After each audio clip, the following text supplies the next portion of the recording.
Meu reino não é deste mundo. Essa frase famosa, né, que Jesus falou para Pilatos quando estava sendo julgado, foi quando Pilatos perguntou para ele: você é o rei dos judeus? E Jesus falou: meu reino não é deste mundo. Pilatos não entendeu nada, nem quis prosseguir o assunto.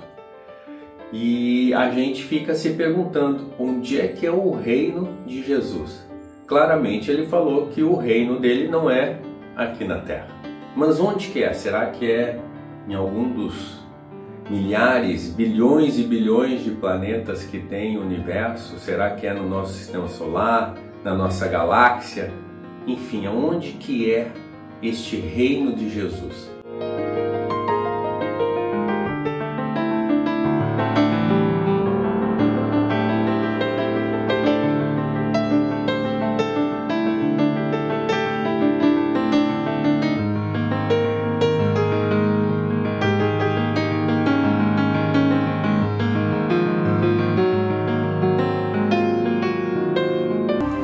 Tu és o rei dos judeus?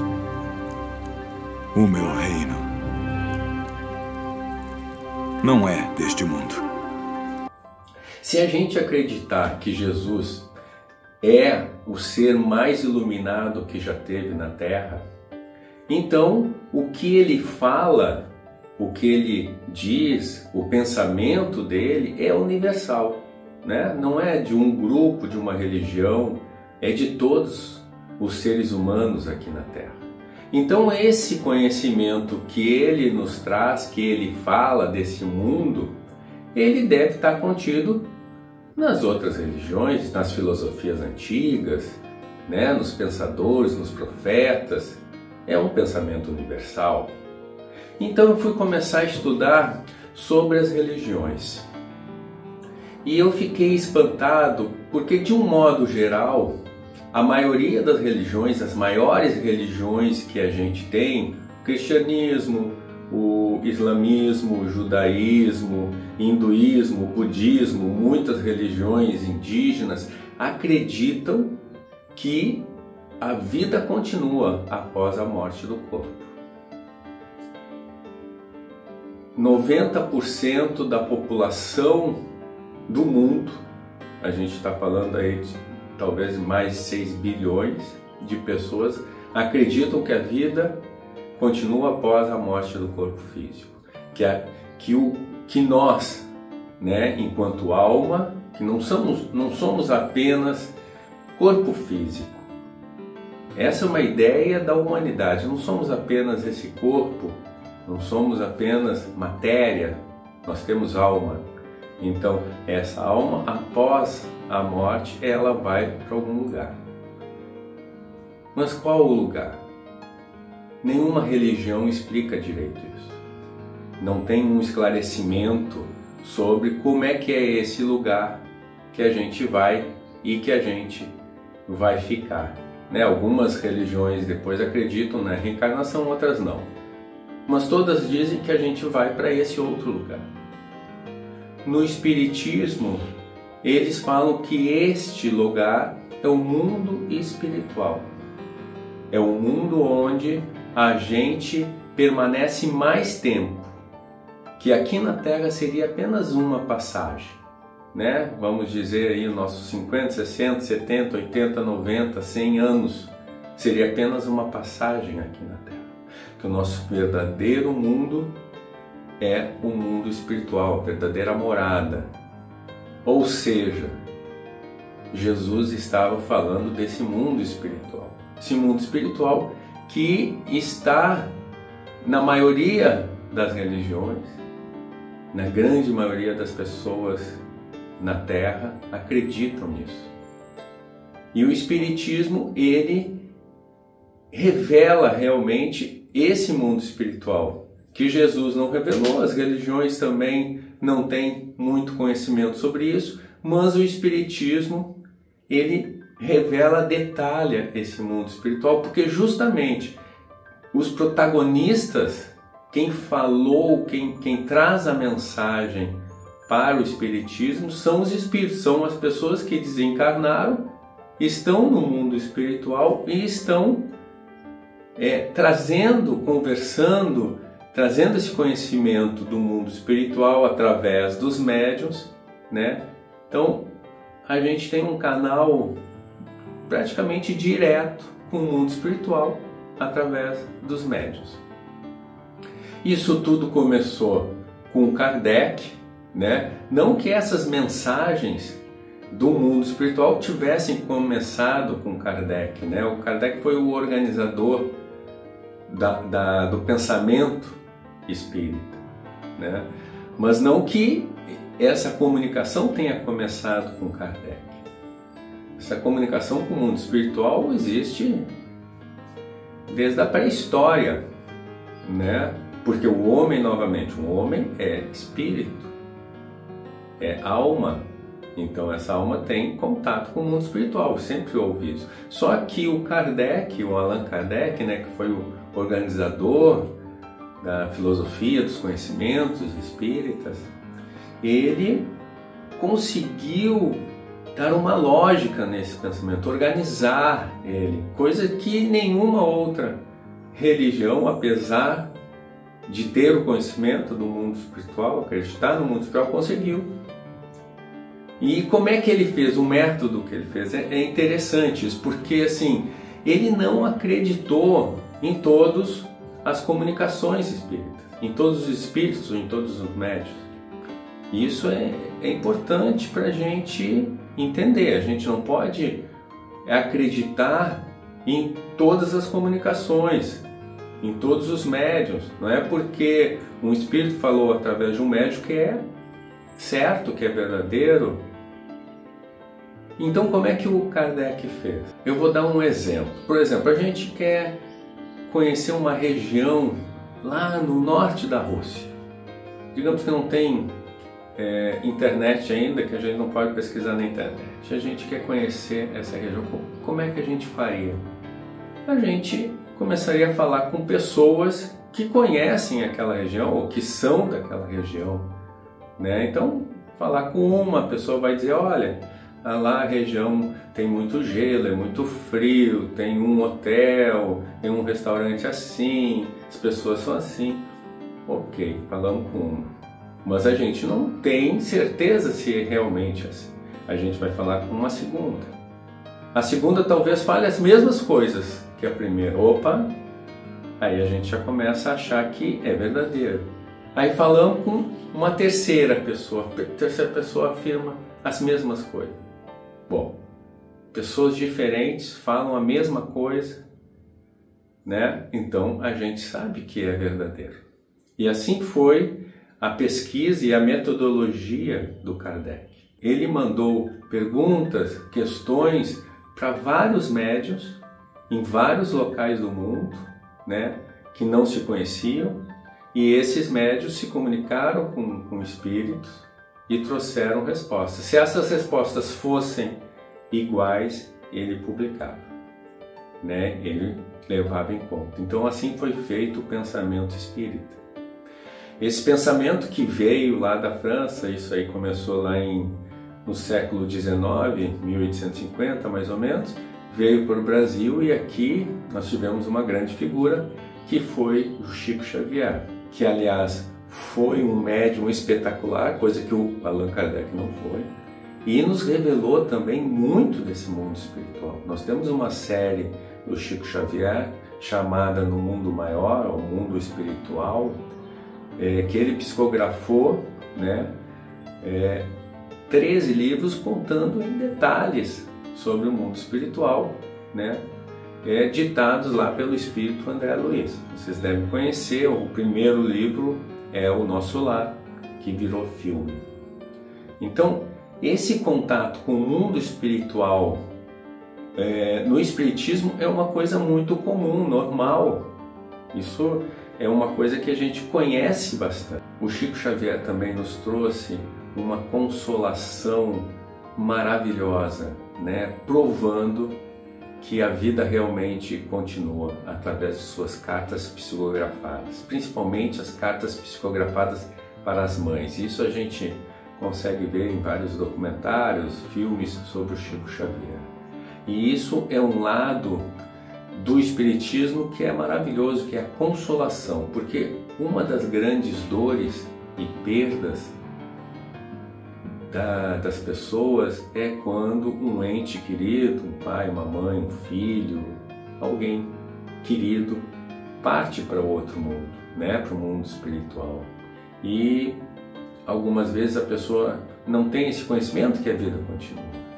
Então essa é uma das grandes dores. E o Chico Xavier, através dessas cartas psicografadas, ele consolou muitas mães, porque as cartas, ele psicografava as cartas dos seus filhos e trazia, né, as informações de como é que os filhos estavam, provavam que eram os filhos. Então foi algo maravilhoso, foi uma prova realmente desse mundo espiritual e que a vida continua depois da morte.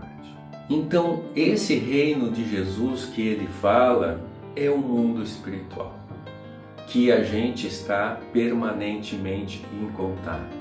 Mas daí vocês vão me perguntar, pô, mas eu não sou médium, como é que eu estou em contato se eu não estou médium? Todos nós somos um pouco médios. E eu tenho um vídeo sobre isso. Se você quer saber sobre mediunidade, se você é médium, você pode olhar no vídeo. Eu vou deixar o link do vídeo também na descrição. Todos nós somos um pouco médios, né? Tem os médios ostensivos, né? Aqueles médios que realmente escutam, veem e se comunicam realmente com os espíritos. Mas a maioria de nós somos médiuns sensitivos, digamos assim. A gente pode sentir a presença e uma coisa importante, nós podemos sentir intuições, perceber intuições.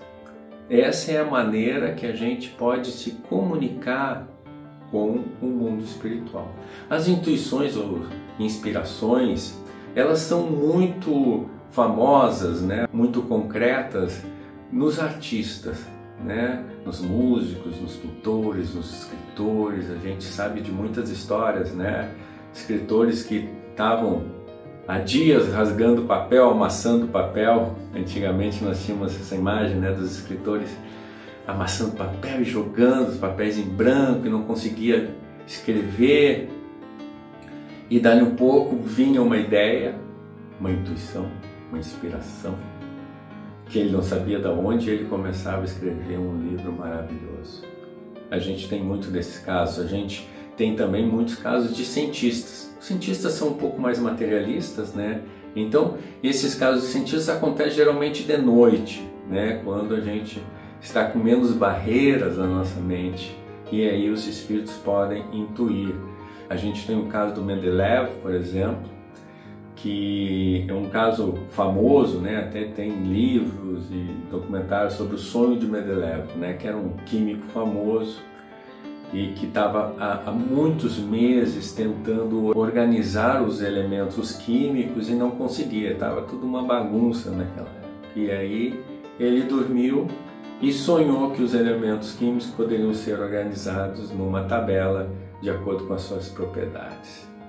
E ele acordou, ele tinha dormido debruçado na sua mesa, de tão cansado, ele acordou e já desenhou a tabela periódica que a gente conhece até hoje em dia. Então a intuição é algo que a gente pode ter diariamente, esse contato com o mundo espiritual. E aí entra algo muito interessante que os espíritos nos falam. Todos nós temos um amigo espiritual, ou um protetor, um espírito protetor, ou como se fala no cristianismo, anjo da guarda, né? O anjo protetor, anjo guardião, mentor. Todos nós temos um desses. E essa é a pessoa que pode nos trazer dicas, informações, né? Mensagens, intuições, né? Olha, não faz isso que não é legal, ó, vai por este caminho, né? Olha, hoje não vai viajar, espera, né? Ou faça isso. Só que, claro, isso a gente perdeu essa conexão com o mundo espiritual, ou talvez a gente nunca tenha tido ela realmente muito ligada, mas hoje ela latente isso porque a gente vê que o estresse, a correria do dia a dia não nos permite ficar quietos, ficar tranquilos, né? Fazer uma meditação, ter um momento nosso, que isso que vai abrir esse canal da intuição. A gente tem que ter esse silêncio dentro da gente para a gente poder escutar. E hoje a gente perdeu um pouco isso. Então, essa intuição, essa comunicação com o nosso espírito protetor, ela pode se dar quando a gente se recolhe, quando a gente tem momentos tranquilos, de silêncio. Agora, tem uma coisa importante. Não é tudo que a gente quer que o nosso amigo espiritual vai nos auxiliar. Não adianta você sentar numa poltrona, fazer uma listinha, olha, estou precisando de ideias para abrir um negócio. Como é que eu faço para trabalhar, para conseguir um emprego? Estou precisando pagar essas contas. Como é que eu faço? Não é assim, né? Então eu vou contar 2 histórias para a gente começar a entender como é que acontece isso. Há umas 2 semanas atrás eu fui cortar cabelo num barbeiro, numa barbearia que abriu aqui perto, né? Eu tinha visto essa barbearia abrir, né? E eu disse, vou lá conhecer. Eu fui lá, falei com o barbeiro que eu tinha visto ele abrindo as portas e tal, e que estava ali para conhecer. E ele contou a história dele.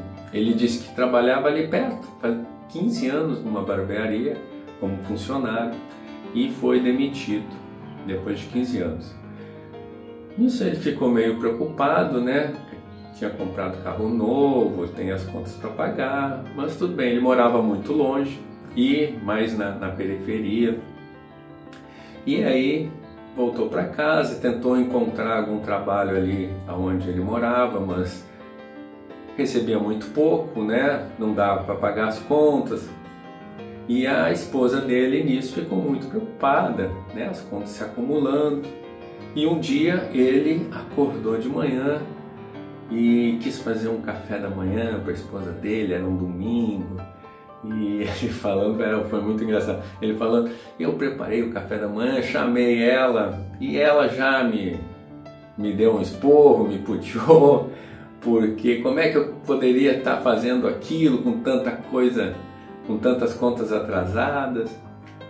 E nisso ele teve a intuição, ele disse que durante a noite teve a intuição que era para ele ir no bairro que ele trabalhava, passear por ali, conversar com talvez alguns conhecidos e tal, enfim, deu a intuição que ele era para ele. Ele foi, né? Depois a esposa dele foi com ele também, ficou mais tranquila, foi com ele.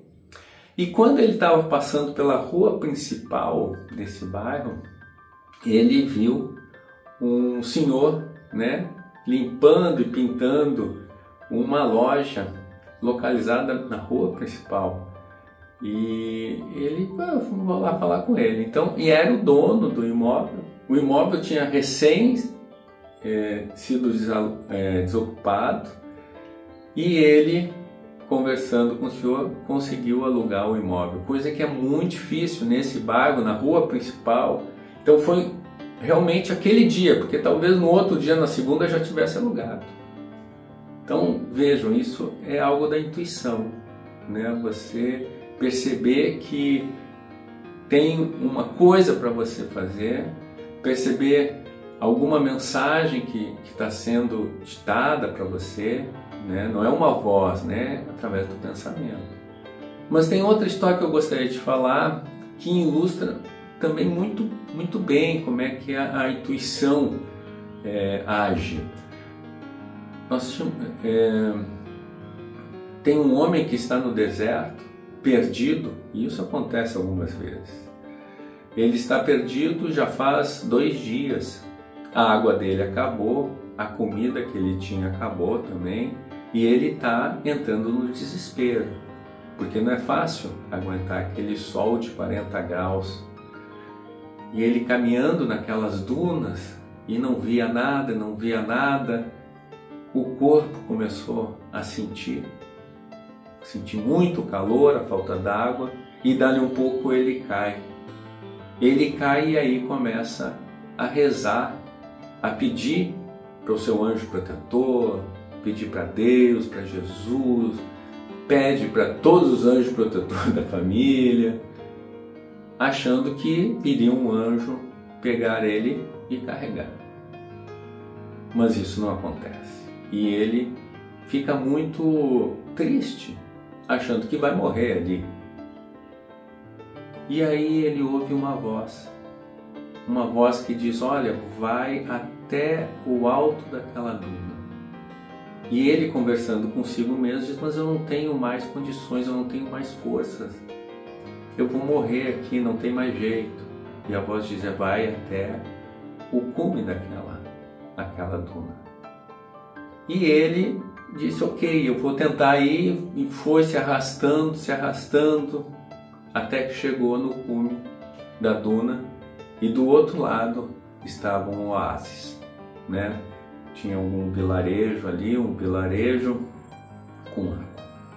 Então é assim que a intuição e que o nosso anjo protetor age.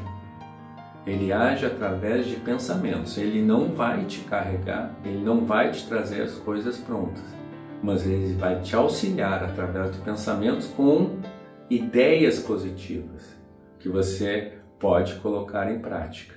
Então, este é o reino de Jesus, esse reino espiritual que está em contato com a gente permanentemente.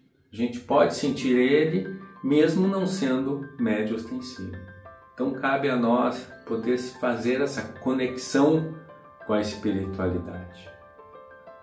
Cabe a nós termos esses momentos silenciosos que a gente pode ter intuições, inspirações.